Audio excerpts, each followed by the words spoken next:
నమస్కారం తెలుగు గంగా న్యూస్ కు స్వాగతం।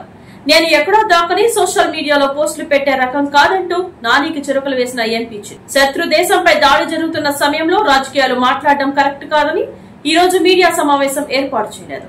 2 రోజుల్లో మీడియా సమావేశంలో తనపై విమర్శలపై వాస్తవాలు తెలియజేస్తా। నా అభివృద్ధిని చూసి నాపై దాడులు చేస్తుంటారు, వారికి గట్టి సమాధానం చెప్తా।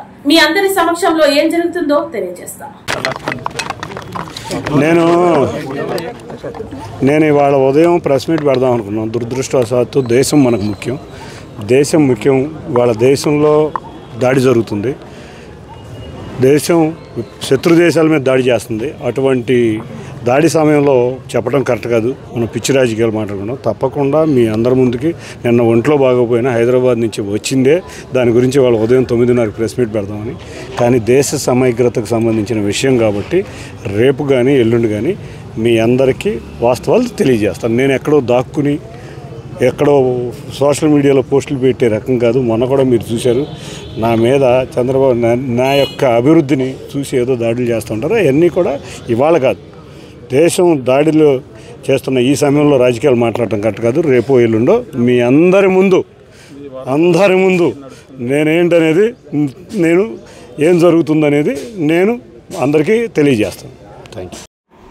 నా పేరు జుబిగుండ బాబు, నేను ఆదివాసీ హక్కుల పోరాట సంఘీభావ వేదిక రాష్ట్ర కో కన్వీనర్గా పనిచేస్తున్నాను। ఈరోజు ఇక్కడ సమావేశం అవడానికి కారణం భారత కేంద్ర ప్రభుత్వం చేపట్టినటువంటి ఆపరేషన్ కగారు వ్యతిరేకంగా మేము ఈ సమావేశాన్ని ఏర్పాటు చేయడం జరిగింది। ఇప్పుడు భారతదేశంలో నెలకొన్నటువంటి సమస్య, అనేక సమస్యలు ఉన్నప్పటికీ కానీ కేంద్ర ప్రభుత్వం ఆ సమస్యలన్నీ పక్కన పెట్టి ఇది ఒక్కటే సమస్య అన్నట్టు అడవుల్లోకి ప్రవేశించింది। అడవుల్లో ఈ ప్రజలందరూ కూడా గమనిస్తున్నారు, అడవుల్లో ఉన్నటువంటి అటవీ సంపదని కొల్లగొట్టడం కోసం ఈ కేంద్ర ప్రభుత్వం 2%, 3%, 10% ఉన్నటువంటి ఈ కార్పొరేట్లకి, విదేశీ కార్పొరేట్లకి మన దేశ సంపదని అప్పచెప్పడం కోసం ఇలాంటి దుశ్చర్యకి పాల్పడింది। నిజంగా ఈ మావోయిస్టులు అక్కడ ఉన్నారనేసి మీరు అంటున్నారు, మావోయిస్టుల యొక్క డిమాండ్లు ఏంటి, అసలు మావోయిస్టుల యొక్క అంశం దేనికి ముడిపడి ఉంటుంది? మావోయిస్టులు ఆలోచించాలి। ఇప్పటికీ మీకు 3 సార్లు ఈ భారత ప్రజలందరూ కూడా మీకు అధికారం కట్టబెడితే మీరంతా కూడా ఏం ఆలోచిస్తున్నారు? ఒక 10% ఉన్నటువంటి ఈ కార్పొరేట్ల కోసం పనిచేస్తున్నట్టున్నారు, కానీ 140 కోట్ల మంది ఉన్నటువంటి భారత ప్రజల యొక్క ఆకాంక్షలు నెరవేర్చడం కోసం మీరు పనిచేసినట్టు లేదు। అడవుల్లో ఉన్నటువంటి అటవీ సంపద మొత్తానికి రక్షకులుగా ఉన్నటువంటి ఆదివాసులు మీరు చంపడం ఎంతవరకు న్యాయం? 2 దేశాల మధ్య యుద్ధం సంభవించినప్పుడు 2 దేశాల్లో కూడా ఇద్దరు కూర్చొనేసి మాట్లాడుకుని శాంతి చర్చల ద్వారా ఆ యుద్ధాన్ని ఆపేటువంటి సందర్భాలు ఉన్నాయి।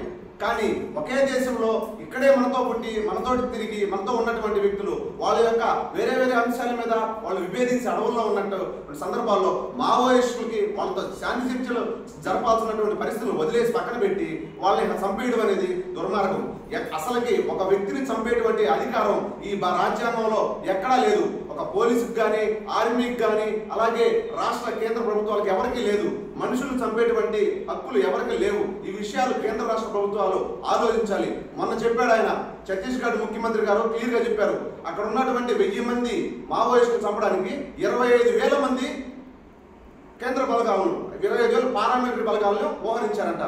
ఎందుకండి 25,000 మంది కరిగుట్ట ప్రాంతంలో అక్కడ వెళ్ళి అక్కడ ఉన్నటువంటి 1000 మందిని మీరు చంపాలనుకుంటున్నారా? సరే, అక్కడ మీరు వాళ్ళని పట్టుకోవాలనుకుంటే వైమానిక దాడులు, అలాగే డ్రోన్ల ద్వారా ఈ బాంబుల వర్షం కురిపించడం ఎంతవరకు నేరం? మీరు చేసేటువంటి నరమేధంలో ఎంతమంది ఆదివాసులు చనిపోతున్నారు? ఒక మనిషి యొక్క ప్రాణానికి వెలకట్టేటువంటి అవకాశం ఉందా? మీరు అనవసరంగా ఈ రోజు తీసుకున్నటువంటి